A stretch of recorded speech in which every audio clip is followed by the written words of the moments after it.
और हमने की कैसा कोशिश। चल रहा है सब जोधपुर यूनिवर्सिटी में, सब सब कैसा चल रहा है? बिल्कुल सब बढ़िया चल रहा है भैया। आप बताइए क्या और अलग कर सकते हैं, क्योंकि ये कोडिक का टाइम निकला है। बिल्कुल बिल्कुल। नहीं, अभी तो हम लोग को विशेषकर ध्यान रखना है कि जो भी सरकार की गाइडलाइंस है उसको स्टूडेंट्स तक, बच्चों तक उसको पहुंचाया जा सके। और हम लोगों ने एक मुहिम चालू की है यहाँ पे, जो भी बाहर के लड़के यहाँ रह रहे हैं उनका कम से कम 3 महीने का किराया माफ किया जाए। और बिल्कुल। अगर मुमकिन नहीं है तो कम से कम 50% की तो छूट उनको दी जाए। बिल्कुल। बिल्कुल। और आज पहले मैं प्रशांत भाई और मानवेंद्र भाई को भी धन्यवाद करूंगा, जिनकी वजह से हम लोग एक मंच पे हैं। हमारी बिल्कुल ढेर मुलाकात। सारा धन्यवाद उनको कि उन्होंने इतना बिल्कुल अच्छा इनिशिएटिव लिया। और काफी टाइम से मानिंदर बना फरमा रहे थे कि आप दोनों एक मंच पे आइए, तो उनको बिल्कुल। धन्यवाद। और धन्यवाद आपको भी, आपने इतना समय निकाला। नहीं नहीं, बिल्कुल बिल्कुल। पहले भी हमारी मुलाकात होनी थी, कॉन्स्टिट्यूशन क्लब में दिल्ली में कार्यक्रम था, लेकिन उसी समय लखनऊ में भी एक कार्यक्रम था, इसलिए जी हमारी आपसे मुलाकात नहीं हो पाई। जी। लेकिन जल्दी ही मुलाकात होगी। और आप बहुत जरूर। अच्छा काम भी कर रहे हैं। और हमेशा देख के ये महसूस होता है कि छात्र शक्ति का जो असली परिचय है, आप राजस्थान में पूरी मजबूती से युवाओं के साथ खड़े हैं और काम आ, कर रहे हैं। आपने जो दिल्ली यूनिवर्सिटी के अंदर किया, तो मैं काफी टाइम से आपको फॉलो कर रहा था, देख रहा था आपकी आपकी लाइब्रेरीज को लेके, जो पहले कुछ टाइम के लिए थी और फिर आपने 24 आवर्स के लिए करवाई। और ये सब जो चीजें आपको देख के ही हम सीखते हैं और प्रयास करते हैं कि कुछ अच्छा कर सकें। आप बड़े भाई जब इतना अच्छा कर रहे हैं, तो हमारी भी यही कोशिश रहती है कि आपके मार्ग पे चल के हम भी कुछ छात्र हितों के लिए कर सकें। क्योंकि मैं पश्चिमी राजस्थान से आता हूँ, सीमावर्ती एरिया से आता हूँ। और हमारा जो विश्वविद्यालय है, यहाँ पर 80% छात्र ग्रामीण परिवेश से आने वाले हैं। बिल्कुल तो यही रहती है कि कुछ अच्छा इनके लिए कर सकें ये। और सबसे बड़ी चीज, मैं छात्र संघ चुनाव और राजनीति से कहीं दूर था, मुझे चुनाव लड़ाने वाले ये सब है। और इन सब की बदौलत 57 साल के इतिहास में पहली बार एक निर्दलीय जीता। तो मेरी बिल्कुल। यही रहती है। और आप भी हमें सलाह दीजिए।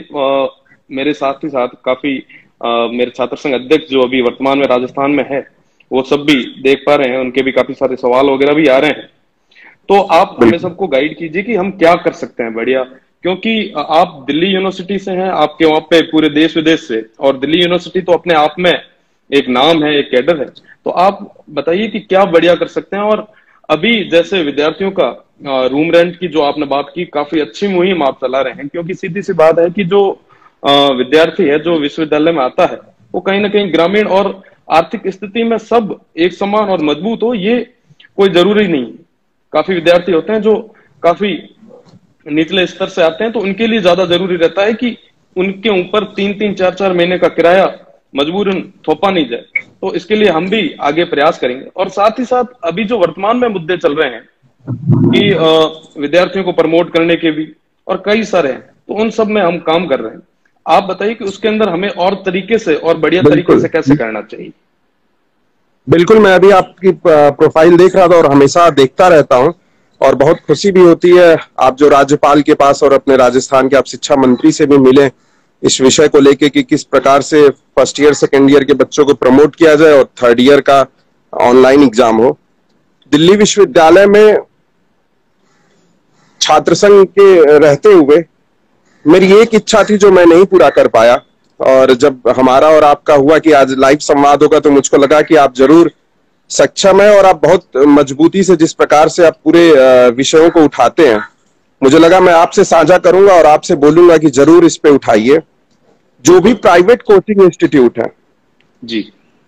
मेरी काफी पहले से इच्छा थी कि जब मैं छात्र संघ में आने से पहले से करीबन 4-5 साल पहले से मेरी इच्छा थी कि जो जो भी प्राइवेट इंस्टीट्यूट्स हैं, जो जी। कोचिंग चलाते हैं, जो आईएएस पीसीएस की तैयारी करते हैं, जो देश में ब्यूरोक्रेटिक सिस्टम स्टेब्लिश करने में एक बहुत महत्वपूर्ण जिनका रोल होता है, उसमें आर्थिक रूप से उसमें रिजर्वेशन दिया जाए।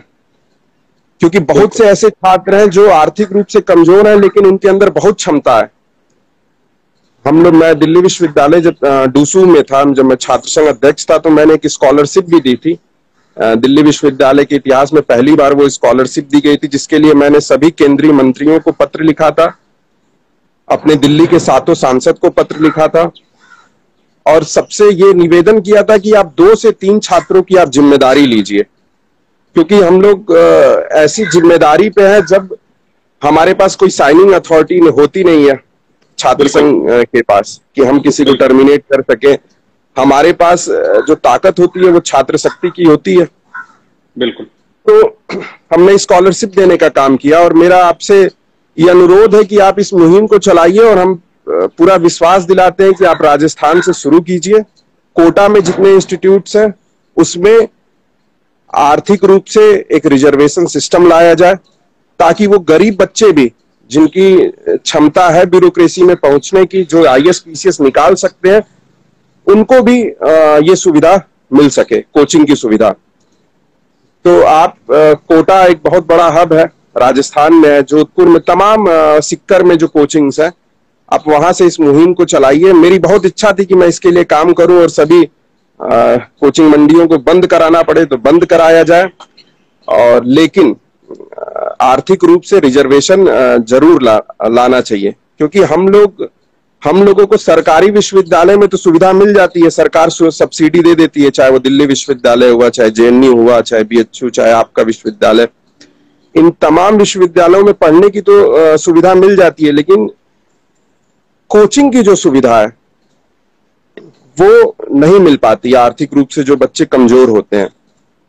तो आप इस मुहिम को चलाइए और हम लोग दिल्ली से और यूपी से हर जगह से पूरी मजबूती से आपके संग खड़े होंगे और पूरा समर्थन देंगे। आपके अधूरे सपने को पूरा करने का मैं पूरा प्रयास करूंगा और बिल्कुल अपन कर सकते हैं, क्योंकि हमारे साथ, अपने साथ इतनी बड़ी युवा शक्ति है और युवा चाहे तो आसमान भी झुका सकता है, और वो युवा शक्ति जब हमारे साथ खड़ी है तो कोई भी रुकावट आगे नहीं आएगी। और बिल्कुल मैं ये शुरुआत मेरे गृह जिले जोधपुर से करूंगा और पूरे राजस्थान के अंदर मजबूती के साथ इसके साथ खड़ा रहूंगा। और काफी सारे कमेंट्स वगैरह भी आ रहे हैं, बच्चे जानना चाहते हैं कि आप राजनीति में कैसे आए, क्या रहा आपका, जो हमारे भाई देख रहे हैं वो चाहते हैं कि कैसे, क्या एक्सपीरियंस क्या रहा युवाओं के लिए, राजनीति कैसी है, आप उसके बारे में कुछ युवाओं को बताइए। जी, मैं राजनीति में मेरा भी कुछ इसी प्रकार से आना हुआ कि मेरी ग्रेजुएशन पुणे यूनिवर्सिटी से हुई है जी, और आगे की शिक्षा के लिए मुझको बाहर जाने की योजना थी, फिर बाहर नहीं जा पाया और दिल्ली विश्वविद्यालय में दाखिला हुआ और दिल्ली विश्वविद्यालय में अखिल भारतीय विद्यार्थी परिषद एबीवीपी के साथ जुड़ना हुआ। उसके बाद यहाँ पे जो भी अप्रवासी, जो बाहर से पढ़ने वाले छात्र थे, जो यहाँ दिल्ली में आके रह रहे थे, चूंकि और कभी भी कोई छात्र संघ में दिल्ली के बाहर का आदमी नहीं रहा, हमेशा से जो दिल्ली के लोकल लोग हैं वही छात्र संघ में रहे। मैं 1993 के बाद 30 साल के बाद पहला मैं अध्यक्ष बना, जो कि मैं कहीं बाहर से आता हूं, मतलब मेरा घर यहाँ दिल्ली से 1000 किलोमीटर दूर है और क्या बात है, क्या बात। पूर्वांचल का हूं, हमारी जाति का, हमारे राजपूत भी मैं करीबन 25 साल बाद मैं बना छात्र संघ अध्यक्ष।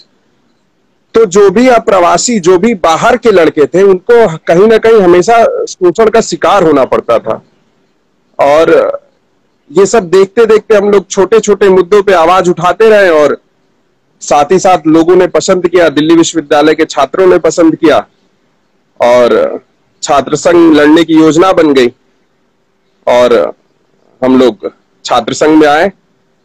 और हमेशा से प्रयास ये रहा कि जिसकी आवाज कभी नहीं सुनी गई उसकी आवाज को बुलंदी पे पहुंचाने का हम लोग काम करें, और इसी मुहिम को आगे बढ़ाते बढ़ाते हम लोग छात्र संघ में आ गए। और छात्र संघ के बाद अभी भी हम लोग छात्रों के साथ साथ जो भी सामाजिक मुद्दे हैं, दिल्ली में तमाम तरीके की परेशानियां चल रही हैं, क्योंकि दिल्ली सरकार भी बहुत असफल रही कोविड में, तो हम लोग इस कोविड में भी पूरी मुहिम चलाए हुए हैं। तो कुछ बहुत प्लान्ड वे में राजनीति में नहीं आना हुआ, 2-3 दिन पहले मैं प्रोफाइल चेक कर रहा था, तब एक फोटो मेरे आगे आया था कि कोई प्रवासी, कोई मजदूर जा रहे थे और बिल्कुल। वो आपके यहाँ आए थे, आप वहाँ उनके पास बैठे थे, क्या था वो?